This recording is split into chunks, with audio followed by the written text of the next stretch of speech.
You've mastered buses, trains, and airplanes in your city, and now you're ready for the high seas. Yes, there are boats, or ships, in City Skylines too. Not just one, but two types, and they come in multiple colors. Let's build some boats.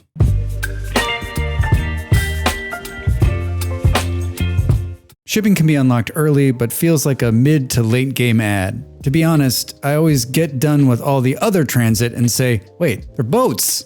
This is an important part of the transit ecosystem in the game. It can help bring tourists and move people off the roads.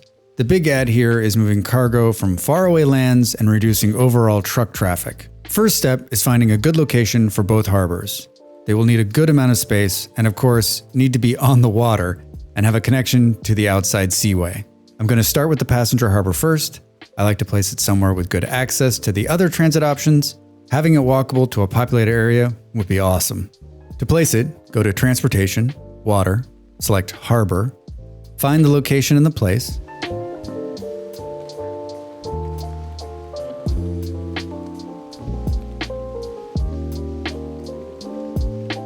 There are two upgrades with the harbor, an extra pier and a transit terminal.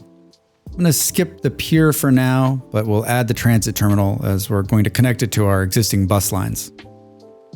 The most important part when placing both harbors is that you have good, clean access to the seaway. If the boat can't reach all of the harbor, you'll get the dreaded path-finding failed text.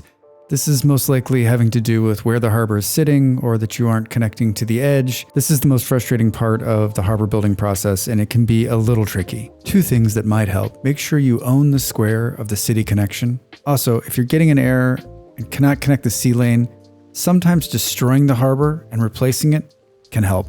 Okay, the harbor's in place and connected to the road. Now let's connect it to the seaway. Go to Transportation, Water. Here you'll have three choices: narrow, medium, and wide. In this video, we'll use a mix of narrow and medium. Select the sea lane size, and then use the tool to connect to the existing sea lane.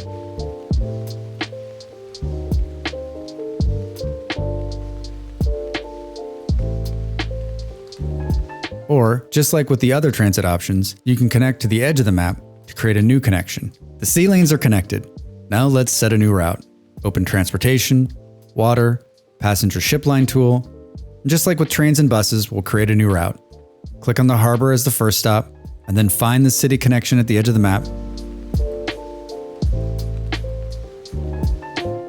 This is represented as a two-sided arrow. Click to create a stop. To complete the route, come all the way back to the start. You'll see the text, complete route, all done. Sea cargo is the exact same process with two exceptions. It is a much bigger building than the passenger harbor and has the option for a train connection. In my mind, the train connection is a must. Here's a cargo harbor that I've already built. Let's connect to our existing rail network and run a route or two to bring cargo to and from the sea. The first step is to add the railway connection add-on.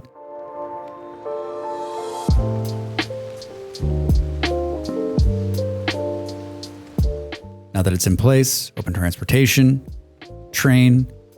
We will use double-sided track here.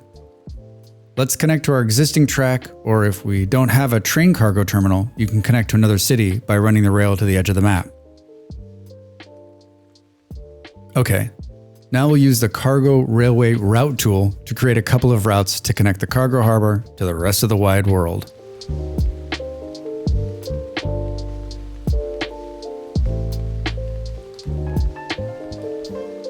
This, of course, is not the only way cargo will reach the harbor. Trucks will also be bringing cargo to and from the harbor. However, adding the train should help cut down on the truck traffic, which is always good. Now that the ships are in the water and the people and cargo are headed to our town, let's take a look at the details of the new route. Click on Transportation Overview icon and then the Ship Line tab. Here you can quickly see stats from the new ship routes. Under Public Transport are the passenger lines, and under the Cargo tab, the cargo stats. To go further, you can click on the magnifying glass icon to see the whole route. Here you can change the name, increase the ticket price, assign vehicles, and change the color of the line. You can also hover on the harbor icon to see how many people are waiting. And the same goes for the cargo tab. There are many combinations for both passenger and cargo. All stops do not need to be to other cities.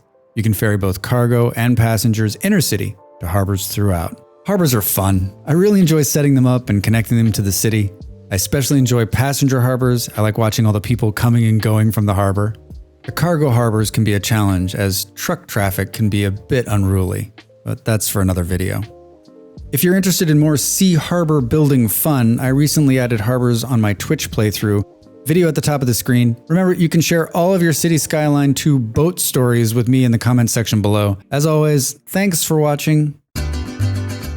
The video's over. Now it's time for you to do your part. Follow, like, and subscribe, and I'll see you next time.